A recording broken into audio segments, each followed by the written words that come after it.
Good evening, I'm your host Sam Matheny, and alongside me is my co-host Matt Bruzas. We ask you to please excuse our momentary interruption of sports from your regular daily schedule. Let's get right into it. We have seen almost every sport played during the pandemic. All of them gave different solutions to limit the spread. Who did the best job of keeping their players and staff safe, and should any sport have played during the pandemic? I think they should, because it gives the community hope and a sense of outreach for their fans to look at them teams and follow the teams and have sort of happiness in this pandemic. But I think the NBA and NHL did probably the best situation with their players, because they put all their players, their staff members, their coaches in a bubble, and it was good for the playoffs, but I don't think that it's good for the season, and what they're doing right now is going to have to be good enough. Exactly, and Matt, you said that they had them in a bubble. I just don't like the idea of that, because you had so many teams not in the bubble and getting all the extra rest, and not to mention the mental health effects it's had on players who had to sit in that bubble and weren't able to contact physically with anybody outside of the bubble. Yeah, but that was probably the only way that they had to get revenue for that season or finish off the rest of the season. It would have been really weird not to have a champion in 2020, because then you would have looked back and say who would have won that year, or even if they did shut down the season completely and not continue, they would have not had a champion. So I think that it was right for them to do and finish that season off inside a bubble, even if it did come at a cost to the players. But I still think that they're back in this season now, and I still think that they're better from it. Do you think that college basketball should have canceled their postseason?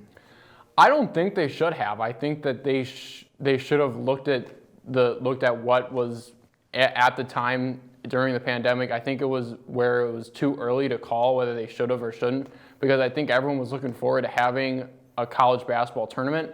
And even if you didn't allow fans into the gym, you still could have had arena, or you still could have had players play a game or play the tournament in an arena. So I think that I could have, and I think they would have benefited from it. I disagree. That's because, that was the height of the pandemic at the time, Matt. You have to remember that the pandemic was just coming overseas from the East Coast all the way into the United States. So that's why I think they shouldn't have had any fans, and they shouldn't have even had a tournament. Yeah, but I also think that if you really didn't know what it was going to be, what the outcomes were going to be during that time. But I also think that that they lost a lot financially, that the NCAA tournament, along with all the other sports, really are losing a lot financially from having these seasons. But I think you're willing to put out some sort of product for the fans to watch. Do you think that fans should be allowed back in, or is it too soon? I think they should be allowed in. We saw the Super Bowl saw a third of the stadium filled, and I think that should be the limit. I think that they can do it safely. I think that they can have all these precautions go into the stadium and go into a game day experience, and still have the fans there. Next up, we're going to talk about NCAA's monopoly and its athletes. We'll be right back. Please excuse this commercial break. Warhawks know what it takes to become champions. At the University of Wisconsin-Whitewater, our student athletes pursue excellence with a determination that inspires everyone on campus. Warhawks are smart. Warhawks are strong. Warhawks value service. We prepare our student athletes for life after college. The University of Wisconsin-Whitewater. Come be part of the Warhawk family.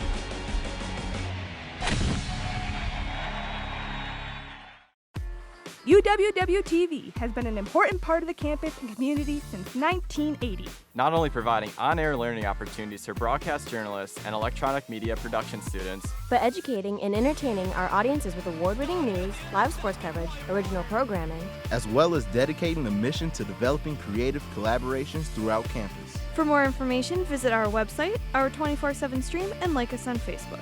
Check us out, because you got to see what's on UWW-TV. UW-Whitewater Athletics, a relentless pursuit of excellence across 22 sports, powered by a tradition of success. 20 national championships, 17 since 2002. 61 individual national titles. 24 National Athletes of the Year. 616 All-Americans. 115 Conference Scholar Athletes of the Year. 1,500 community service hours annually. Be a part of the tradition and join the Warhawk family. Here at UW-Whitewater Intramural Sports, we have a motto: a sport for everyone and everyone in a sport.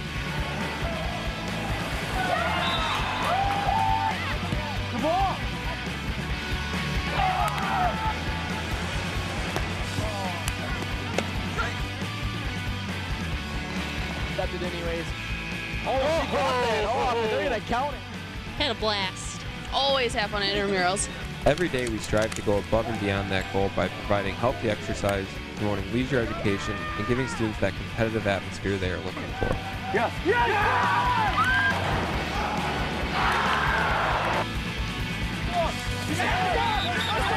It's exciting. Brings me back to those high school days with Friday Night Lights. With our 25 different intramural sports offered, we guarantee that we have a sport for you. Go to our website and find your sport today.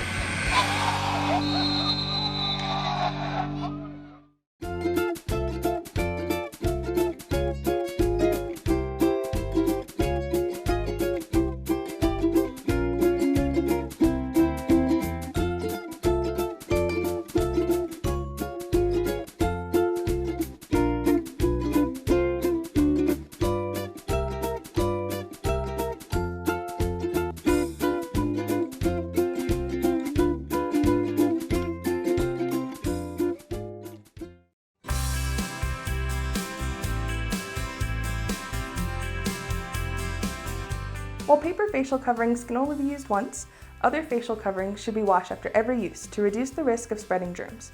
Some facial coverings can be laundered, but washing them with soap and water in the bathroom is also an effective and efficient method for disinfecting. The students shown here wore their facial covering until they entered the bathroom, thoroughly washed it with dish soap and water, and brought it to their room to air dry. Always allow your mask to dry completely before reuse. If you do not have dish soap at your disposal, please use the provided hand soap in the community bathrooms.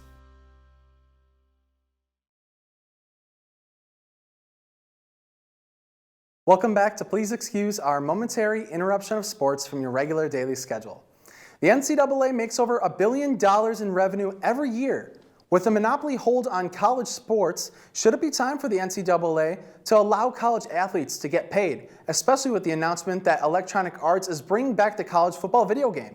I don't think they should. I think that athletes get paid enough in their scholarships, whether they get a full ride or not. Over 150,000 student athletes get paid $2.9 billion in scholarships in total. And I think that they're getting paid in their scholarships, and I also think that if you were to give student athletes this amount of money, I think they wouldn't have the maturity enough to go to. I wouldn't think they have maturity because they wouldn't make the right decision. They don't know how to do their taxes, and they wouldn't know how to handle the money. Well, I just think that they already should be making that money themselves because they're selling themselves based off their last name and basically how they are. You know, it's all about, I think they should be able to make money, but only for their likenesses because they're bringing in money for the university, but at the same time, they're bringing money because of their talent, Matt. Yeah, but I also think that if they're good enough, then they're going to make that money at the next level. And I also think that that's where they make the money. You shouldn't be making money in college, because if you're good enough, you're going to be getting a full ride. Well, what about those who make money in college other ways through jobs? Do you think that's fair that way? Yeah, but they're still making money because they're doing it for their job, and that's two different things. Like I think the money should only be made when you're playing at the next level, and I think but there's other ways to make money and go around this. I think that the NCAA colleges, Division I through the Division III level, are in debt. Texas University, $200 million in debt already as it is. 8 of the Big 12 schools are in debt. And so I think there's other ways to go around it. Like you could go over, like if you're a great talent, you could go overseas and play basketball and make money. You know, I think you're right in that aspect, but on another note, the NCAA, they make so much money throughout this year. And what about those conferences? Do you think that those conferences would get more talent if they were to get paid? Yeah, I definitely think so. Because if you're looking at basketball, for example, college basketball is one of the biggest revenues for the NCAA. Duke, Kentucky, and Kansas would get all of the top talent. And you would leave teams like at Florida Gulf Coast, who we saw a couple of years ago, make their name in the tournament. There would be no one going to those second-tier and third-tier schools, and you would have no competition. It would just be the blue bloods being against each other. And although it would be good for the league to see you go up against top talent, but then you wouldn't have any other competition. But should their likenesses and names be used in video games and merchandise without getting a cut? I don't think so, because we've gone this far without having the video game, and EA just brought it back just recently, and we've gone how many years without it? 10 plus years, and I think that we don't really see the effects of the video game until we actually see if they get paid or not. Yeah, well, I still think that they need to get money off their license because they're bringing that talent to the school, Matt. Yes, but even though that would be good for the school, it just doesn't make sense for me to give all that money out to the talent and have them, because there's a lot of professional athletes that go bankrupt after their playing careers, and I don't think that you should start now in college. Yeah, that's a good point you bring up. But what about those scholarships? Do you think they're making enough money in those scholarships that even equivalates to what they could be making? I think obviously there's always the possibility of making more or getting more through other ways of employment, but I also think that you're doing it for your scholarship and you're also going to school based on your academics and not just solely based on sports. Next up, another empty baseball Hall of Fame class and Urban Meyer heading to the NFL. We'll be right back on PEOMIOSFYRDS.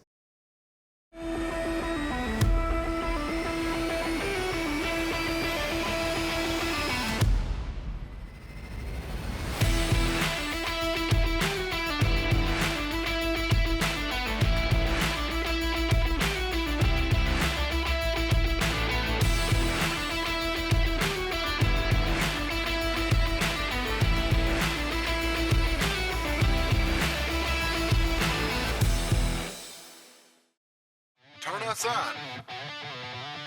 Flip them off. 91.7 WSUW.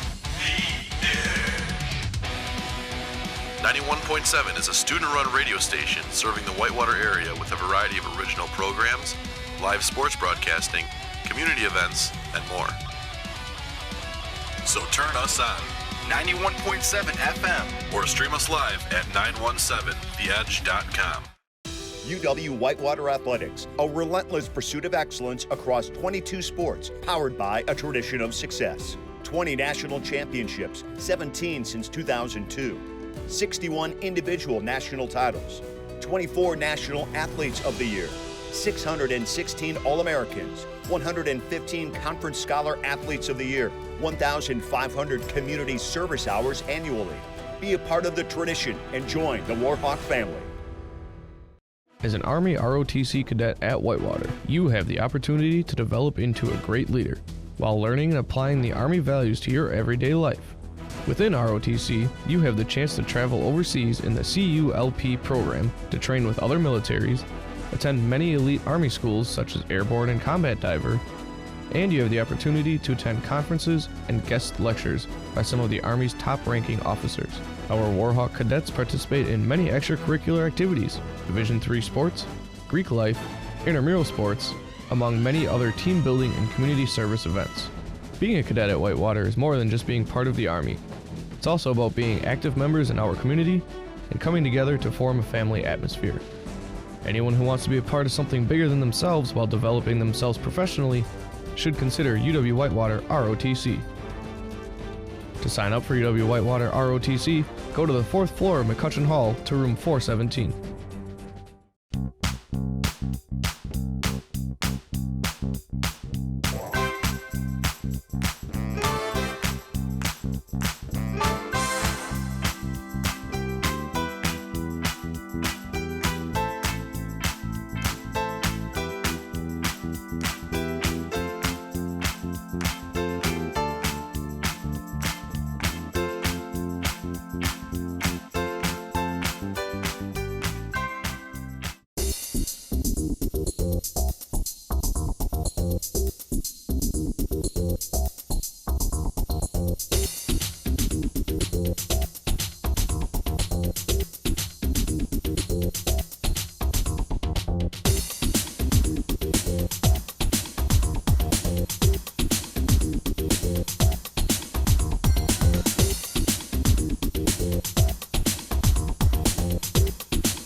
For the health and safety of those living on campus, all residence hall water fountains have been turned off. However, the refill component remains active, so students can fill up their water bottles hands-free.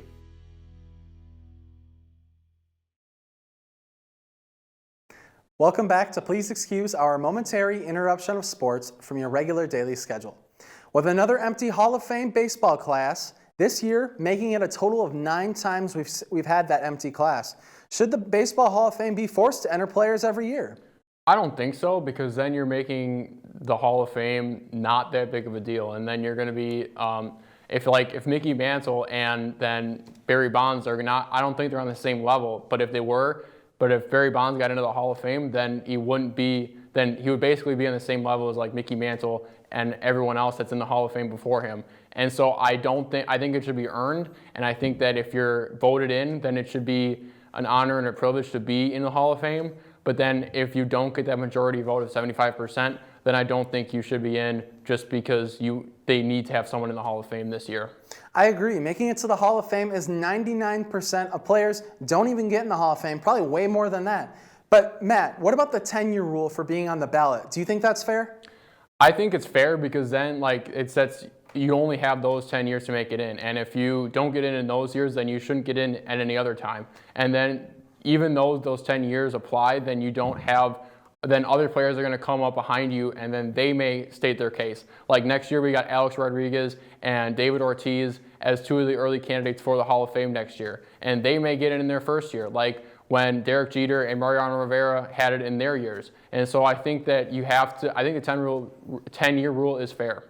I disagree, Matt, completely. The 10-year rule is ridiculous and absurd. I think that because you look at all these players that have been there for a long time, and look how many players there are in Major League Baseball, not counting the minor leagues, single A, double A, triple A, all the way into the MLB. There's way more players in this league, and that's why it's harder for them to get in the Hall of Fame. There's only 330 players, umpires, and executives in the Hall of Fame. And to your point, I think that you do make a good case that they could anytime be in the Hall of Fame, but then you're voting on the same people, and then the same voters or different voters may have the same opinion. And we've seen Barry Bonds for the past 10 years not be in it. And why would he not be in the past 10 years and maybe next year be his year? Why would that be any different? Because he did steroids. That's exactly why. But I also don't think that just because, even if your statistics don't speak for itself, because the past 10 years don't be any different than the next year, so it should be applied. Yeah, that's a good point you bring up. But at the same time, like all these players, there's still some talent out there, but I think that's why they need to have that shot. Next up, Urban Meyer is heading to the NFL as the head coach for the Jaguars. We'll be right back after this commercial break. At the University of Wisconsin-Whitewater, we're passionate about learning. Our talented faculty members blend teaching with research, creating hands-on learning experiences for students. Warhawk Pride thrives at UW-Whitewater, where student-athletes excel on the field and in the classroom, where diversity is celebrated. A tradition of excellence. Find your passion here.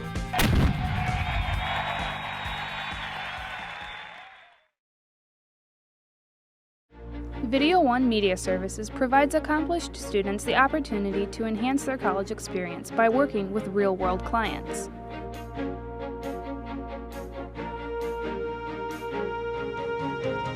In addition, we provide clients local and affordable video options to better enhance their media needs.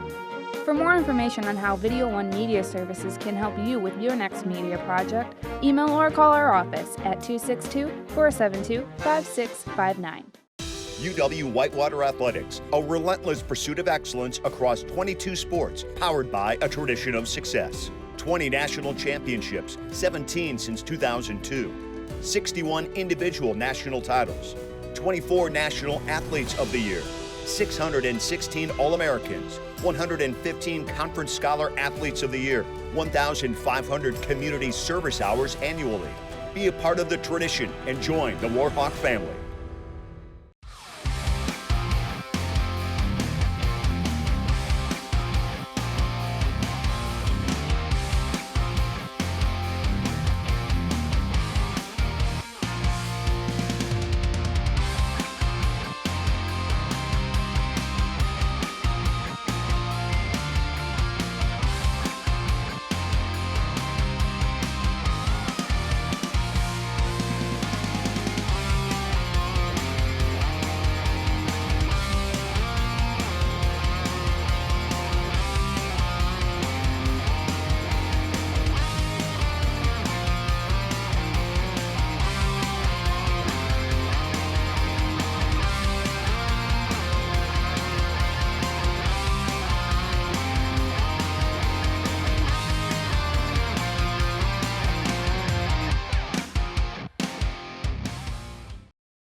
Practicing social distancing is imperative to maintaining safety in the residence halls this year in lounges and common areas.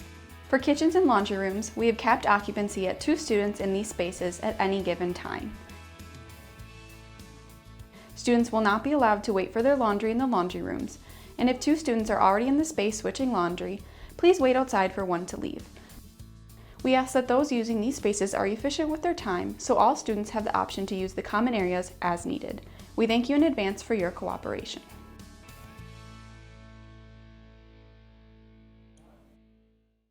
Urban Meyer is now trying to translate his success to the NFL and to a struggling Jacksonville Jaguars team. Will he be able to turn this team around and have as much success as a head coach in the NFL as he had in college? I think he will, because I think he's got a slew of wealth that is at his disposal this offseason to turn this franchise around. He's got the #1 overall pick in this year's draft, which is obviously going to be Trevor Lawrence. And he's got also the number 25 overall pick and then 10 plus more draft picks, plus $73 million in cap space. Plus, you also have really good pieces in James Robinson, Miles Jack, and DJ Chark, who are going to lead your team to success because they have an immense amount of talent on that team. They're going to spend the draft. They're going to spend the draft and offseason shoring up the offensive line and the defensive side of the ball, particularly in the secondary. And I also think that Urban Meyer brings a winning culture to any team he goes to.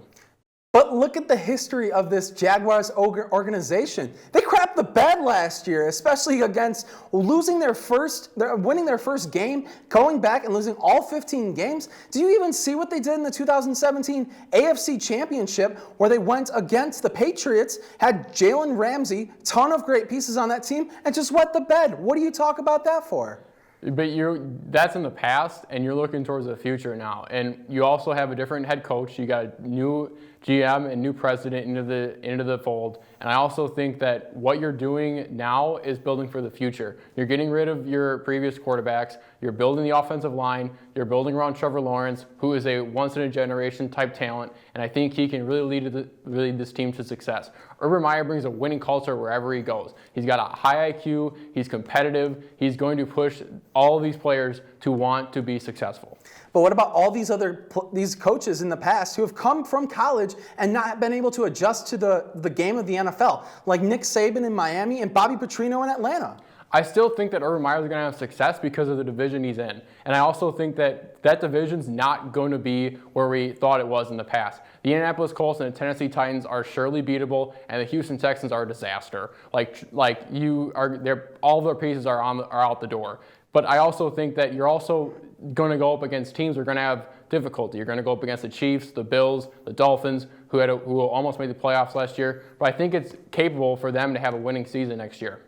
Do you think the Jaguars draft capital is enough, especially for getting Trevor Lawrence? Do you think that's enough to rebuild their team? I think so, because I think they know where their weaknesses are, and they're going to do a good job of building around Trevor Lawrence. They're going to draft a tight end. They're going to draft players in the secondary. They're going to draft defensive line. They're going to get Miles Jack help. And last season, they actually knew where to go with Miles Jack. He was certainly a Pro Bowler last year, but got left out of the Pro Bowl. He was certainly a selection last year and played really like it. I think he can be the quarterback of the defense and really get them to success. I'm going to make a wild prediction here. Trevor Lawrence get injured game 1, just like Joe Burrow did in this past season, getting injured early in the season. This Jaguars offensive line is atrocious. I don't think that Trevor Lawrence is even prepared. Playing under Dabo Swinney, he's able to have a lot of great linemen, especially all-American talent. But I don't think it's enough when it comes to the NFL. I mean, yes, those guys must be better, but I just don't think that's worth it. Yeah, I also do think that Trevor Lawrence now knows how to get the ball out quick. He knows how to know when he's got pressure in his face. He saw that in the Sugar Bowl last year when he had to exit in the semifinal versus Ohio State. So I think that he knows what to do, and he's going to only mature and get better from here. Yeah, you said Ohio State against Trevor Lawrence, but he got destroyed in that game. Yeah, but I also think that he's only going to learn from that game, and he's been at college for 3 years. Dabo Swinney even said that he was probably one of the best players in college football this year. I don't even know if he's right, but he's got one of the best arms out of this draft, and I think they're going to build around him, build the offensive line, and go from there. That's all you can really do. That'll do it for us here tonight. Thank you for watching, and tune in next time to hear more hot takes all around the world of sports. This has been Please Excuse Our Momentary Interruption of Sports from your regular daily schedule on UWW-TV.